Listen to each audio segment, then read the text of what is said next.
So hello and welcome student to the today's lecture, and this is course number MA412 linear algebra,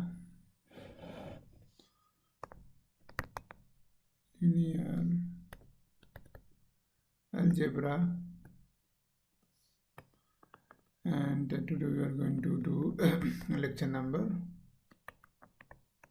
35. Okay, so now let us recall that in last lecture we have learned spectral decomposition theorem, the spectral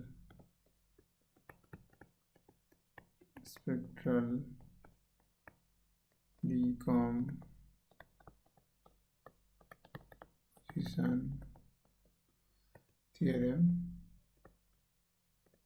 Okay.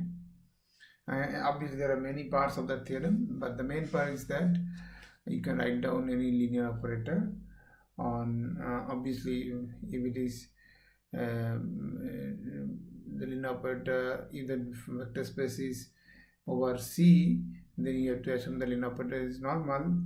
If it is over R, then you need to assume that this is self-adjoint, right? Then you can write down this is C1 T1 plus Ck Tk, where these Ci's are eigenvalues, distinct eigenvalues,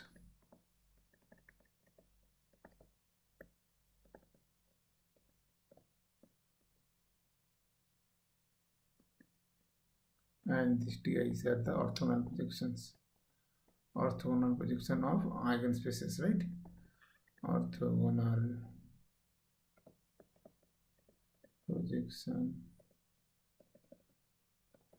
of on eigenspaces,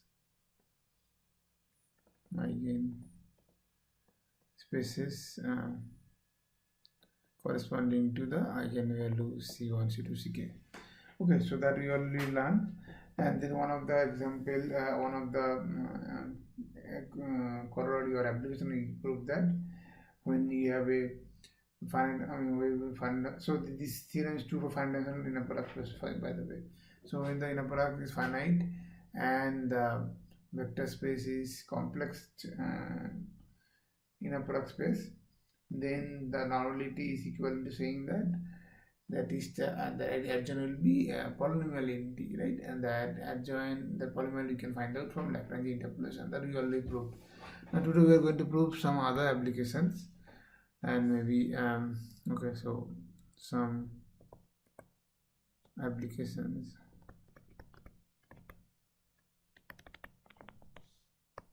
of the spectral theorem.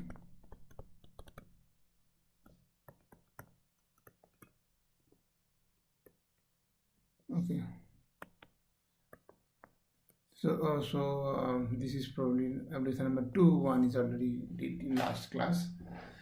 So so in the case of complex inner product space, so let P be a complex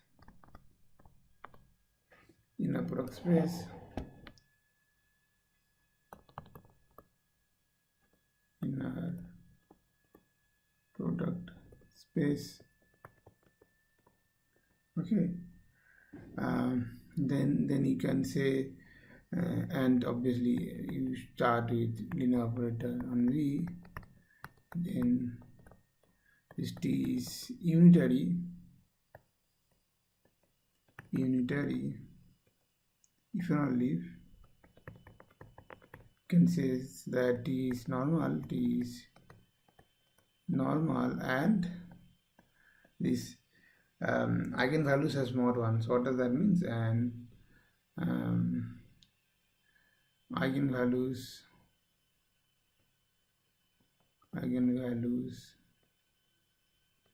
of T of modulus 1. So modulus 1 means that it is complex inner product space. So whatever is the case, it will be on the unit circle. So the modulus of the eigenvalues 1. Okay, this is for every eigenvalue. This is if and only if, so both the case. So obviously if t, so one part is obvious, so let us prove this one by one. Proof. So if t is unitary, then what happens? So if, so let first t be an unitary operator, unitary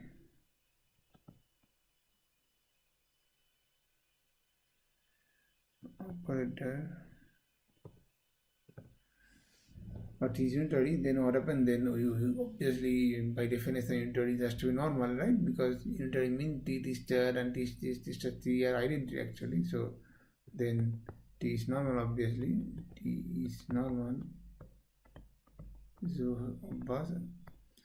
and also you know that eigenvalue max, see, and for unit operator you know that eigenvalues are 1 and this modulus of eigenvalues or absolute value, whatever absolute value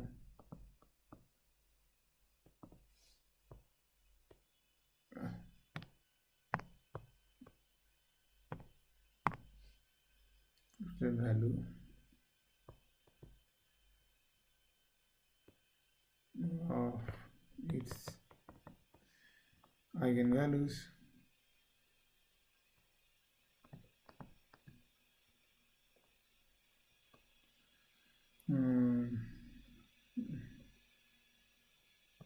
one. Okay, so absolute values are 1 all. Okay, so this is obvious, that is we got from the properties of unitary operators, right? Now converse part is important, and for that we need the spectral decomposition theorem. So conversely, let t is normal. So I know this is given that is finite dimensional in a product space. So okay, so I should say that this also finite dimensional. I should say that FD means finite dimensional. Okay, and if t is normal, then what again? Then that this is normal, and okay, so let me also assume that normal, and this mod of ci equal to 1 for all I equal to 1 to k, right? So the c1, c2, ck's are the eigenvalues of t. So then what then we have from spectral theorem what that t has to be equal to c1 t1 plus c2 t2 and so on, and ck tk. This is coming from spectral decomposition theorem, and because okay, so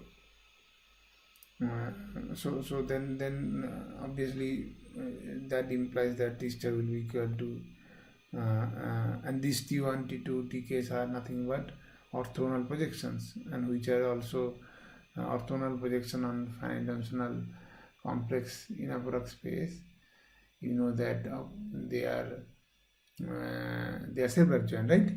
So that probably tells you that this is c1 bar into t1 plus c2 bar t2 and so on, ck bar tk, as this ti star equal to ti for all I, they are self-adjoint.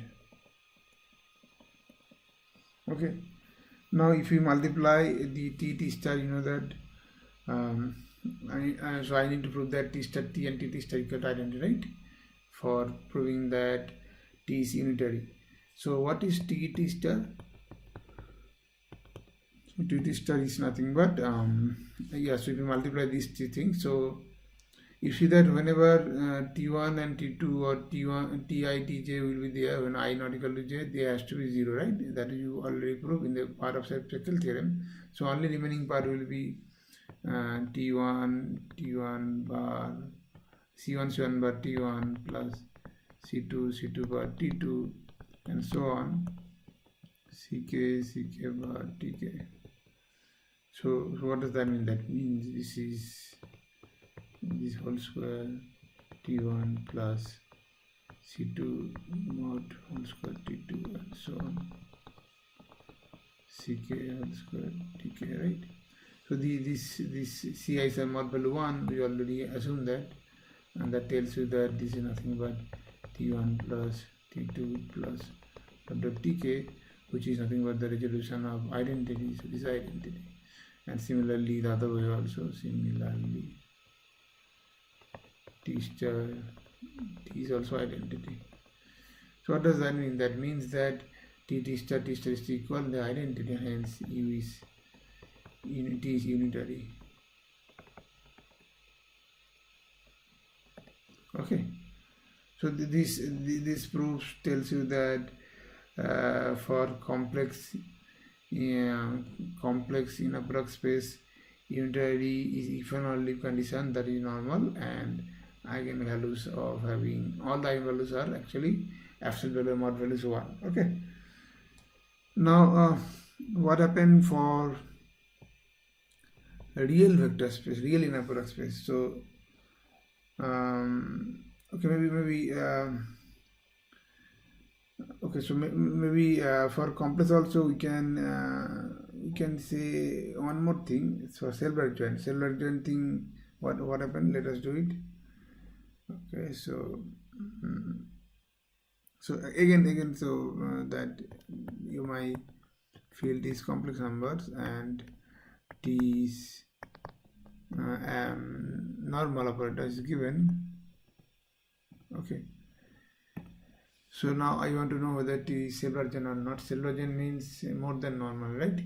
So so cell-block joint not, then what happens? So then T is Hermitian or cell-block joint, whatever, if and only if that eigenvalues are all real. So every eigenvalues of T are, I mean, okay, so all the eigenvalues of T is not for every I can write down every means is real. Okay, and so this also again is one part is obvious proof, and obviously I am assuming that V is finite dimensional, otherwise I cannot use spectral decomposition theorem. Okay, so so suppose that this is normal. So the other part is obvious. So if T is normal is given and T is cell-block joint, then obviously eigenvalues are already right. So if T is cell-block joint,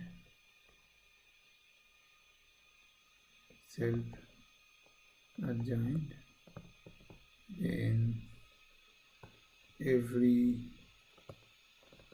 eigenvalues of T is real, right? Now conversely, let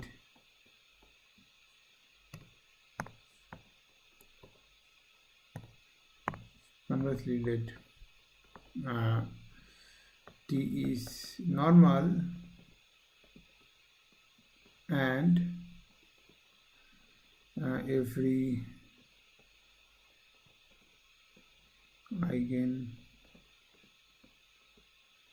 eigenvalue of T is real. This is my assumption, so I have to prove that T is cell-block joint.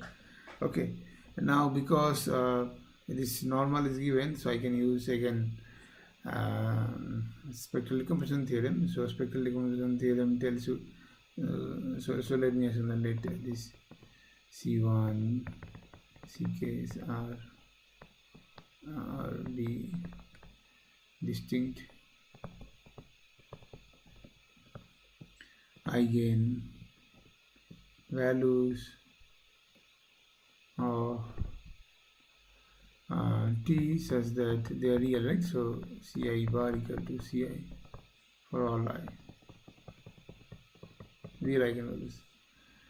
So then spectral decomposition theorem tells me that T has to be equal to C1 T1 plus Ck Tk, where Ti is at the orthogonal projection on the eigenspace corresponding to the eigenvalue C1 C2 Ck. So I am not writing each and everything again and again, that we already discussed, and hence you can write down T star will be equal to C1 bar T1 and so on, and Ck bar Tk. But Ci bar equal to C bar, so it is nothing but C1 T1 plus Ck Tk, which is nothing but T itself, right? Because this, and thus T star equal to T, and T, so T is self-adjoint.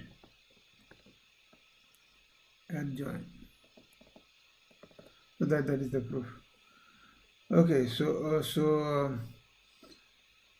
if you have normality is given to you, and then you can say that it is self-adjoint if and only if the eigenvalues are all real. Okay. Now maybe another corollary or application, whatever. So if you have these like if the special decomposition is given, suppose it is given like whatever, so T can be so for real it is self-adjoint, you can assume, or for complex vector space you assume T is equal to star T normal. Whatever case, if you have this decomposition Ck Tk, then these projections are also polynomial in T, then all the projection are polynomial in T, polynomial in T. Okay, and how do you prove this? So obviously you can use again that Lagrange interpolation. Okay, so Lagrange interpolation tells us that I can choose my G, that polynomials, say maybe say Gj such as Gj when you apply on Ci's is delta Ij. Okay, I can always choose this. Okay, so fixed k many numbers C1 to Ck, I can choose a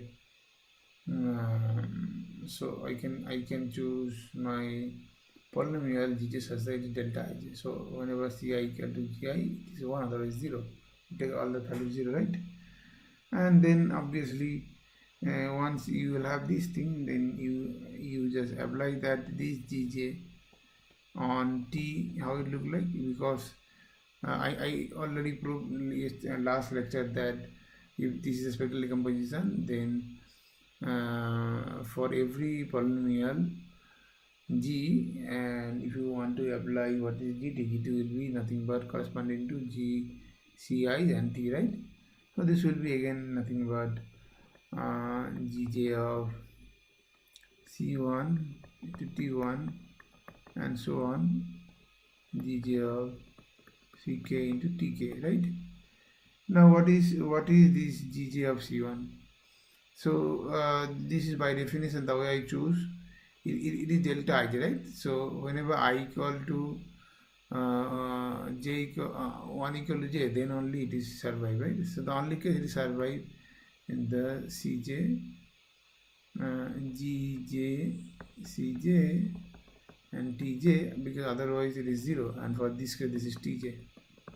Okay, so that is so, because so otherwise G, J, Ci are 0 if I not equal to j, right? So the only thing survive is the coefficient corresponding to Tj, which is 1. So this Tj will be nothing but the polynomial in T, and this is for all j, equal to 1 to k. So all the Tj's are actually polynomial in T. So so not only your T star is polynomial in T, but the projections are also polynomial in T in the case of spectral decomposition. Okay. So far so good. And now there are more important applications of this theorem. Before that, we are going to just define something. Let me define it. So whatever the inner product space is given to me, and I don't care. So I will start with the self-adjoint. So a self-adjoint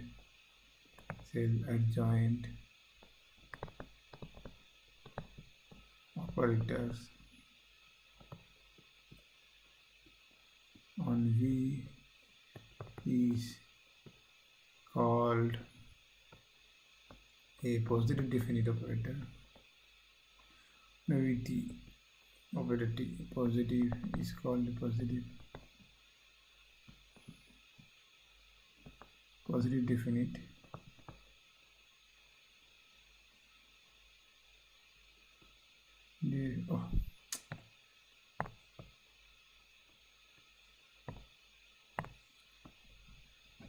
definite if the inner product of TV with V is positive for all V belongs to V, and called positive semi-definite.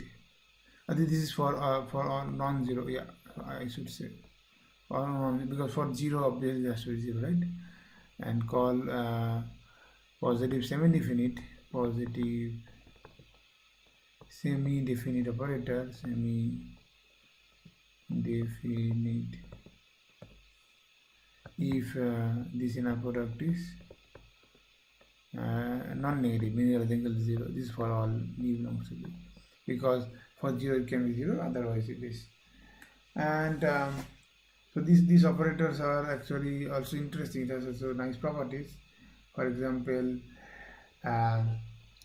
for positive definite operator, you can prove that the eigenvalues are all positive. Positive semi-definite operator, you can prove the eigenvalues are all non-negative. Okay, so kind of T is positive is kind of if and only. So suppose I'm assuming that T is self-adjoint, that is given to me, and then T is positive if and only these eigenvalues are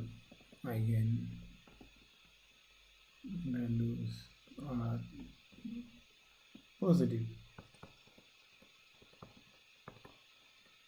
And similarly for positive semi-definite, the eigenvalues are non-negative. So T is positive semi-definite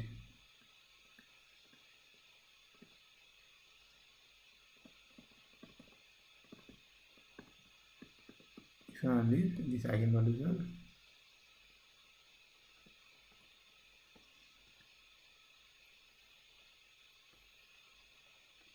non-negative. Non-negative means that it cannot be negative, it can be 0 or positive.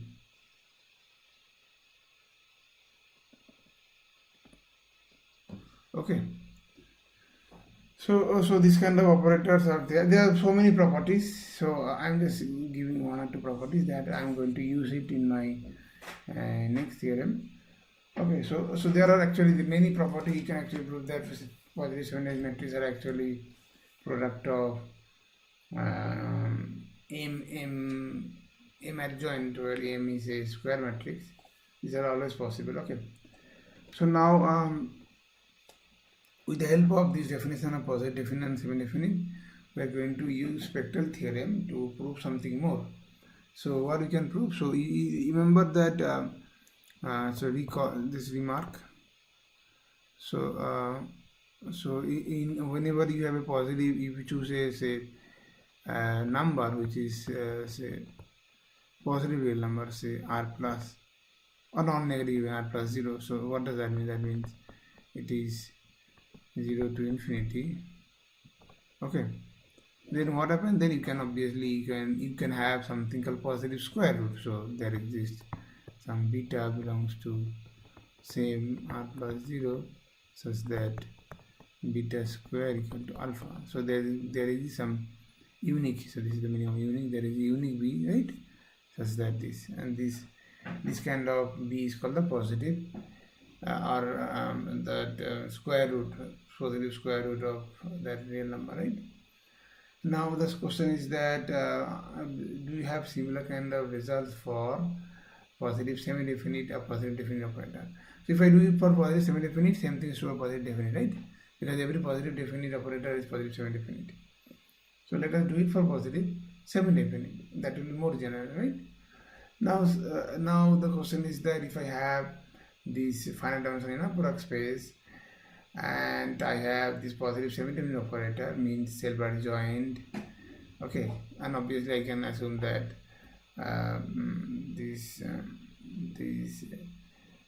the underlying space is C or R, whatever, okay. So in this case you can assume that this underlying space is C. Then what you can say, then you can say that a similar kind of decomposition is available for any positive semi-definite operator. Means you can find out something called positive square root, positive semi-definite square root of that, okay. So how to write down? So this is the motivation to our next question, and next theorem tells that it is possible, and thanks to spectral decomposition theorem we can easily prove it, okay. So let P be a finite dimensional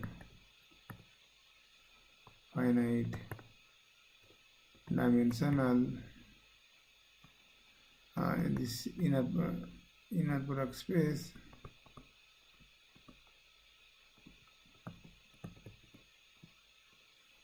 and T be a positive semi-definite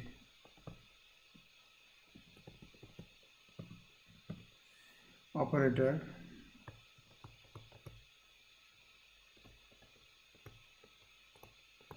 on V, okay. Then you can prove that then there exists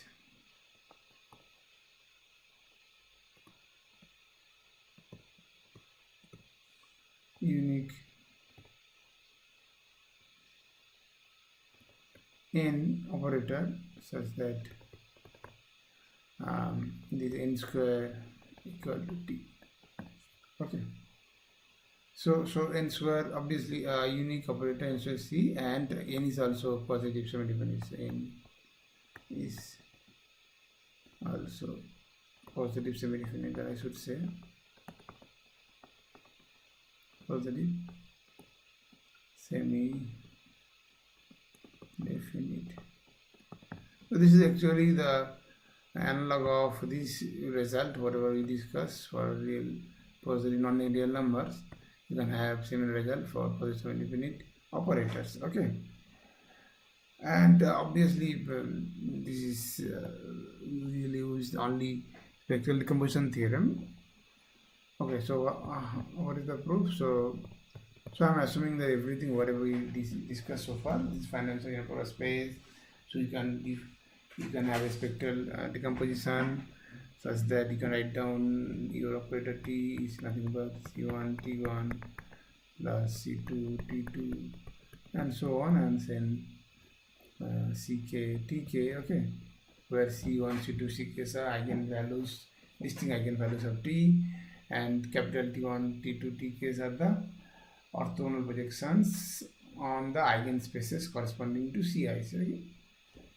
Okay, so this is already known, and because yeah, and also I assume that T is positive semi-definite, right? So as is T V always equal to 0 for all V belongs to V, the CIs are all non-negative, right? Because eigenvalues of positive semi-definite operator are non-negative, okay. So it cannot be 0, okay. So now the CIs are real numbers, not negative, so you can have the square root, positive square root, right? So you define so this is this obviously. So thus you define n is square root positive square root of c1 t1 plus positive square root of ck tk. Okay, so this square root exists because these are positive non-negative real number, right? So this can be 0 or positive. So this operator, I am defining this operator.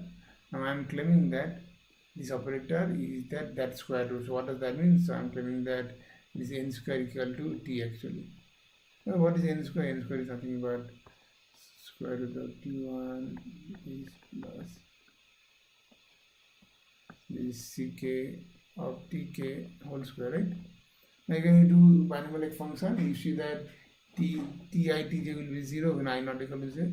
The only thing is which exists is nothing but root over c1 t1 c1 square into 1. So this is c1 t1 and so on, and then this is ck tk, which is nothing but same as t itself, right? So what does that mean? That means n is that operator which is kind of positive square root of t. Okay. So this is the existential part that tells you that there exist such operators. But I need to prove their uniqueness also. So uniqueness part also I need to prove uniqueness. That means this kind of things are always unique, like real numbers and the positive square root are all unique, right? So for that, you can write down, say, suppose you have another one. So there is another operator p such that p square equal to t. Okay, something else. Okay, and p is also positive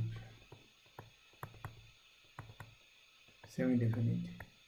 Positive semi-definite means obviously p has to be first self-adjoint, and then inner product with p with p will be always non-negative for every p belongs to p, right?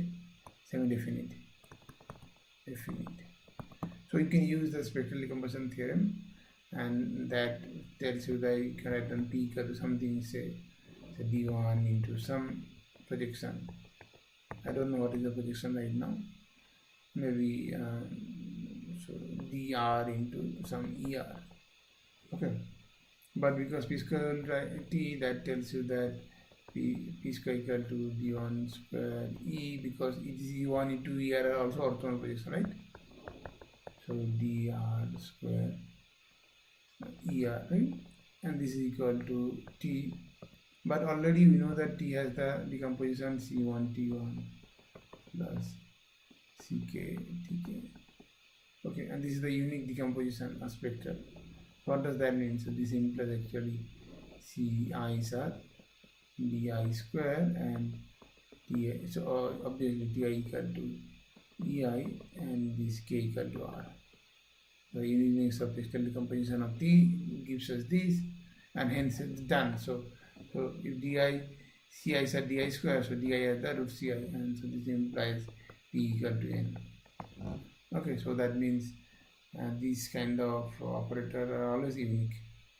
Okay, so this gives us solution to our question, that the analog of that property what is there in real number is also true for positive semi-definite operators, and hence positive definite operator also. Okay, so now another question which we want to ask. So question. So now okay, before that let us see that suppose you have a complex number, say z. Okay, and so you can always write down this complex number as the modulus value. So what does that mean? So you can write down z equal to small z into so this polar form. So it's called modulus and then amplitude. So for I theta kind of thing, right? So the theta is the argument, and this mod r is the radius from the distance from the origin, right? So these are called kind of polar system, a polar decomposition of Z, right? So does the similar thing is true for there or not? So does and the similar similar kind of similar or analogous, whatever, similar is true for operators.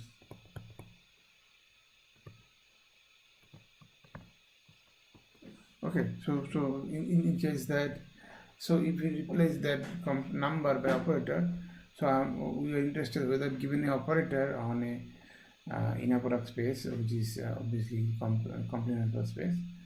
So can you say that this is product of a something? This cannot be negative, right? So this so that, so for that you have a and this is the mod value of this mod value of y is equal to 1.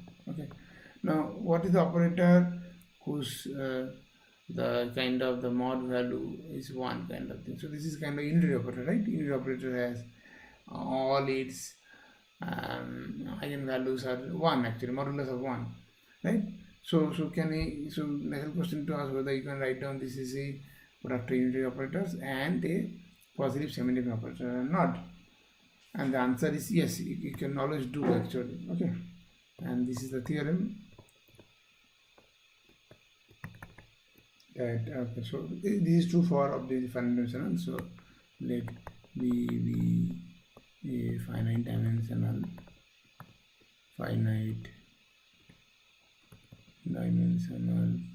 inner product space. Okay, and you choose a T, which is linear operator on V, so this is inside LV. Okay, then there exists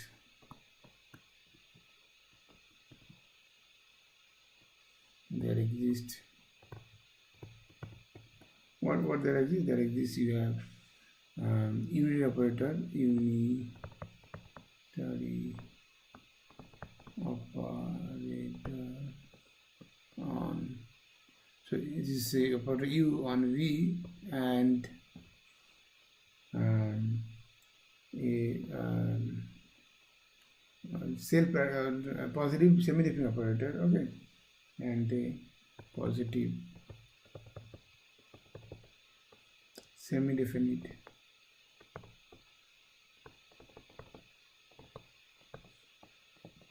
operator, say N, such that what happened, a similar thing for polar decomposition, right? That you can write down T equal to U into N. Okay, and not only that, this obviously N has to be unique, and U may be unique, may not be unique, I don't know, but this is unique if T is invertible. Okay, so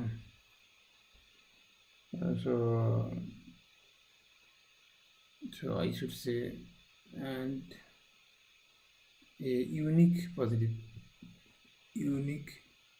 sharing operator N. Okay, now if further if T is invertible,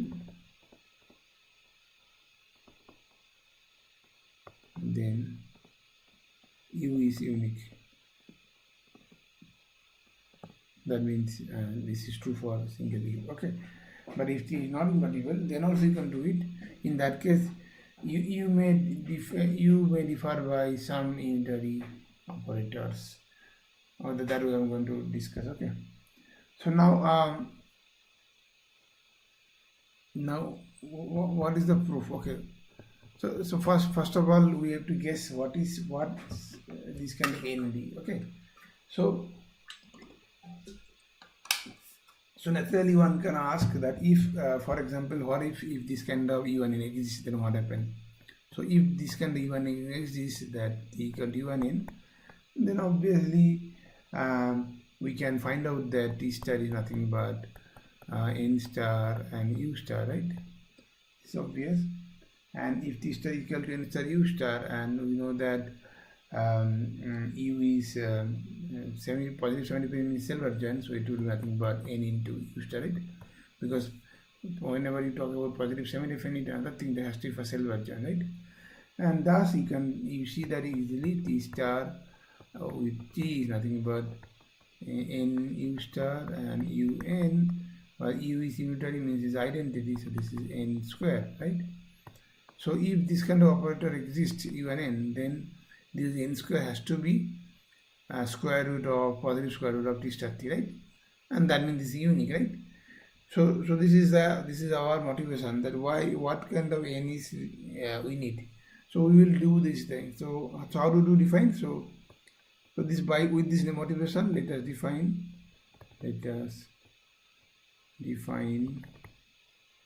n be the unique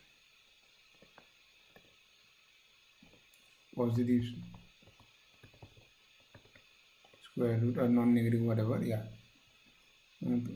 positive semi-definite operator, semi-definite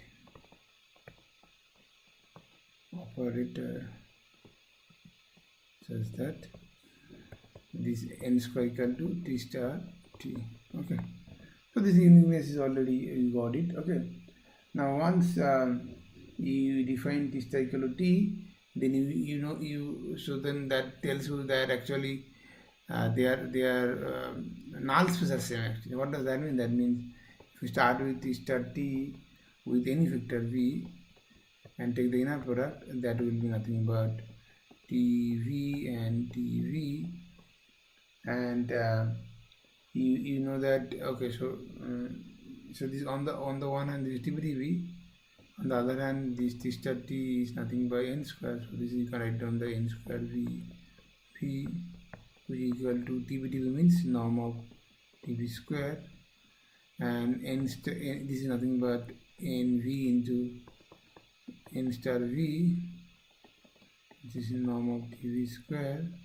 Okay, and thus by n star equal to n, so thus you will have nv equal to norm of tv square, and this implies norm of nv square equal to norm of tv square for all v belongs to v, and hence norm of. Okay, so they have the same norm. So what does that mean? That means if this is 0, then this is 0, right? If and only. So the kernel is same. So the null space of, or kernel, whatever, so let me write down, kernel of n is same as kernel of t. This is obvious fact. So what does that mean? That means t is injective 1 1 if and only n is 1 1, right? So, and final vector space if t is injective and n is also, t is also surjective, so t is bijective. So what does that mean? That means this implies t inverse exists if and only n inverse exists. So n is invertible, right? So invertibility of t is depending on invertibility of n. Okay. So this fact, this is the fact that they either both 1 1 or both not 1 1. If both 1 1, then both would be 1 2, because we are on a finite dimensional vector space, and hence both will be invertible. If one is not invertible, then other is not invertible, right? Now let us, but n is unique always. It may not be invertible. Now there are two cases. Either t can be invertible or t may not be invertible, right? So case 1, this is easy case. So t is invertible.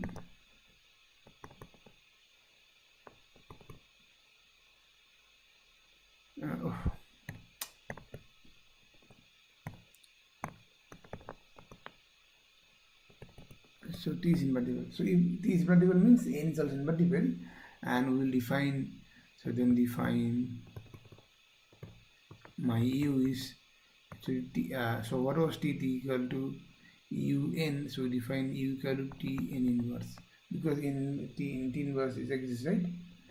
And now what is remaining to prove? That u star equal identity. So usually interpret, right? So in that case, then what is u star? U star is nothing but t n star of t n inverse of star. This is t n inverse of star and t star, right? But this is nothing but t star, t n star of inverse, and then t star, right? By n is normal, so L is self-adjoint, because it's positive semi-independent operator self-adjoint. So what does that mean? That means n star equal to n. So this is this and t star, right? Okay, so with the help of this, what you can say? You can say that this u star is nothing but t n and then n minus then t star, which is equal to t n minus 2 into t star is nothing but t n square to the power inverse and t star, right? But t n square equal to t star t, so it is write down, you can write down that t star t whole inverse t star, right?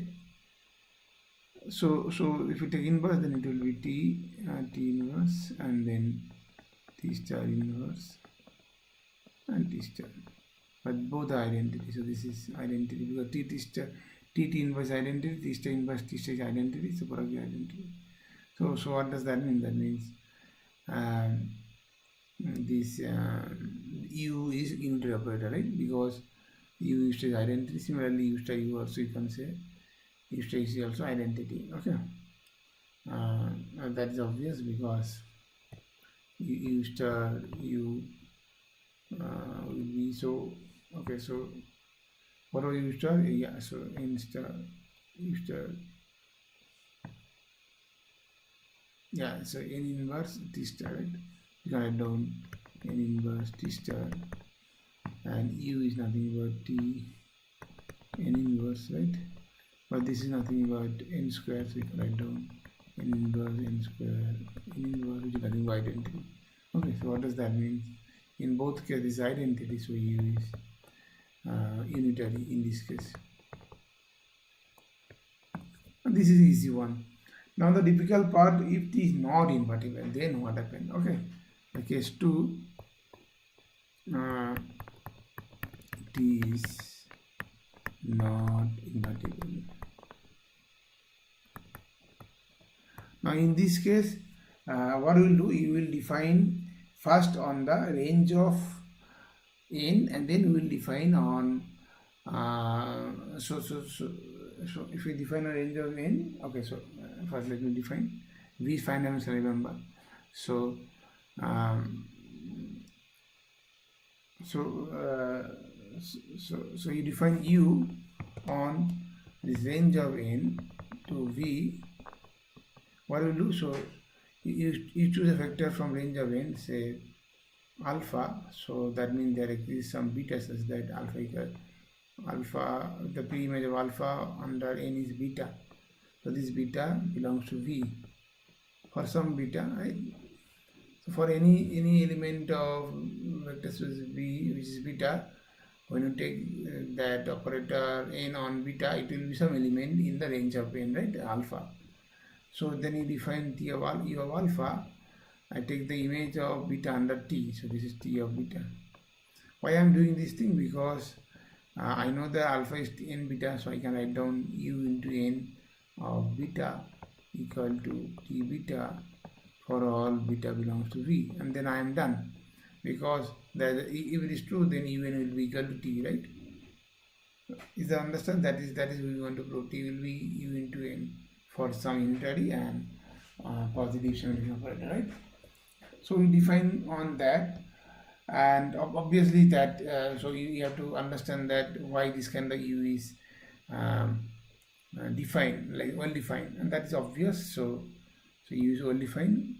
U is well defined as if you start with t some beta, suppose t beta n beta 1 equal to n beta dash, and that will beta 2, that will implies obviously t beta 1 equal to t beta dash. Why? Because if they are equal means then okay, so they equal means norm of this beta 1 minus beta 2, sorry, n of this is 0 operator, right? This is 0 vector, and hence their norm is same, so norm of these are same, and they are norm. Okay, so this implies norm of n beta minus beta 2 is 0, but the norm of this is same as norm of t of beta 1 minus beta 2. That is already proved, and hence t beta 1 equal to t beta 2. But t beta 1 t beta 2 means what? That means u of n alpha n beta 1, which is nothing but alpha 1, equal to u of n beta 2, right? So that means u is well defined. So this is the proof that u is well defined. Now you can define on u and the range space. What you can say, you say that there is kernel of you already proved the kernel of rank n and kernel of t are same, but b is finite, right? So dimension of b is finite. So what does that mean? That means that range of n, or the rank, I should say, the dimension of range of n or rank, they are same, right? So I should not say okay. So how do I say? So dimension of range of n is same as dimension of range of t, and that is from rank nullity theorem. Obviously, rank nullity theorem, right? They have the same dimension. So what does that mean? That means so from and n is a positive semi-definite operator of self-Gaussian operators. So this range is this range of n is nothing but the orthogonal perpendicular to the kernel, right?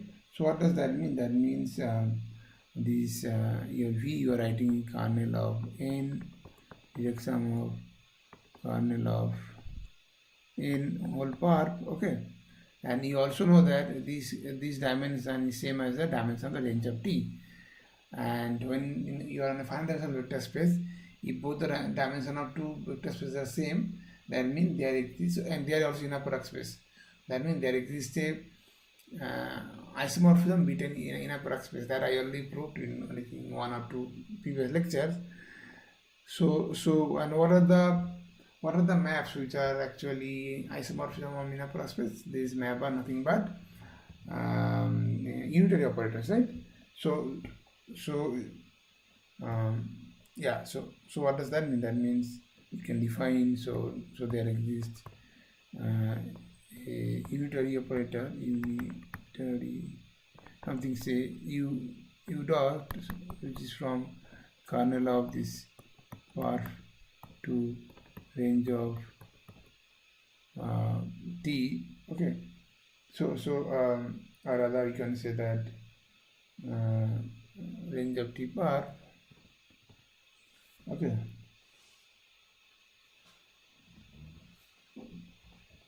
Okay, so no, not kernel of t bar, I should say range. Okay, no, I think there is a mistake here. This kernel is actually a range of this is actually range of n, okay? Because any cellular joint, they are same, actually range of n, and this kernel of this is nothing but range of n part, okay? So these two are actually same, this and this. So the map will be from, okay, so not from this. Okay, so first let me write down in details then. So let me write down that my W is range of say n, okay? And then obviously W bar is this kernel, right? Kernel of n, because n is silver joint, and this W bar is dimension same, means this is isomorphic to this range of t part, okay? So they have a, so there exists u naught such that which is from this is unitary, right? That's why this is isomorphism of inner product spaces. Okay, so done. So this is I want. So then I can define T, that my U on vector space V. So first I define per range. Now it is possible because my V is nothing but is W range of N plus W part. Okay, this is exam because this is self-adjoint operators. Okay, and so you can write down every element V can be element here, say norm B plus something here.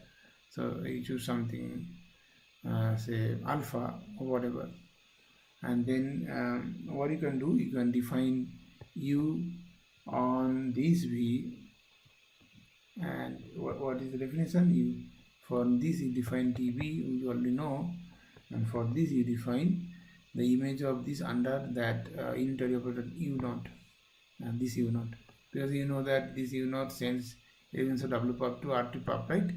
So this is U0 of alpha. Okay, so your V is this.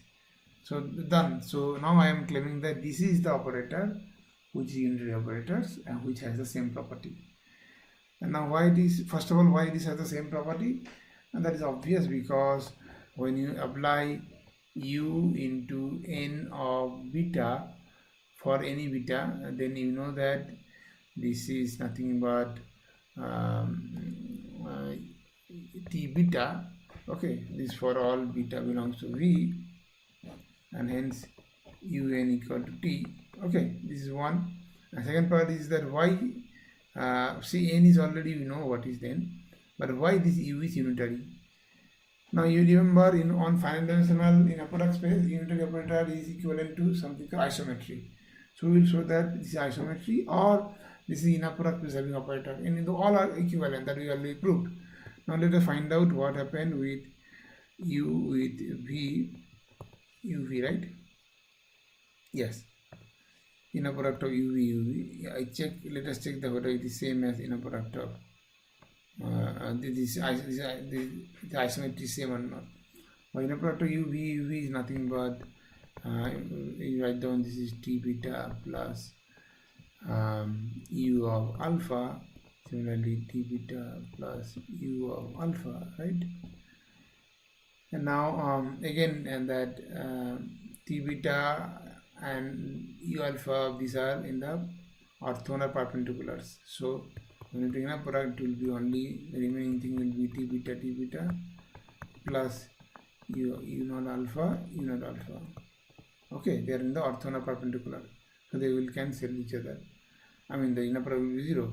But this is what? So this is nothing but T star of T of beta comma beta, and this is obviously unitary operator. So this is there is no problem. So U star will be U star U alpha, but this is identity, right? But this is n square. So this is n square beta comma beta, and this will be nothing but alpha comma alpha. Yes, alpha comma alpha. Okay, now n square beta comma beta is nothing but n beta comma n beta plus alpha comma alpha. Okay, now see that this is exactly is in a product of V with V, right? Because V will be of the form as V is of the form is T beta, sorry, n beta. I think that is it. What is B? Yeah, B is of the form n beta plus alpha. So it's n beta plus alpha. So B in a product of B with B will be exactly this, because n beta and alpha are perpendicular to each other. So this will be remaining, right? So what does that mean? That means you preserve the inner product, or rather you can say that the norm, this is unitary operator U of V is actually square equal to norm of V square. So you can say that U of V norm is this, and because they are finite dimensional inner product space, this is actually meaning the isometry, right? Isometry.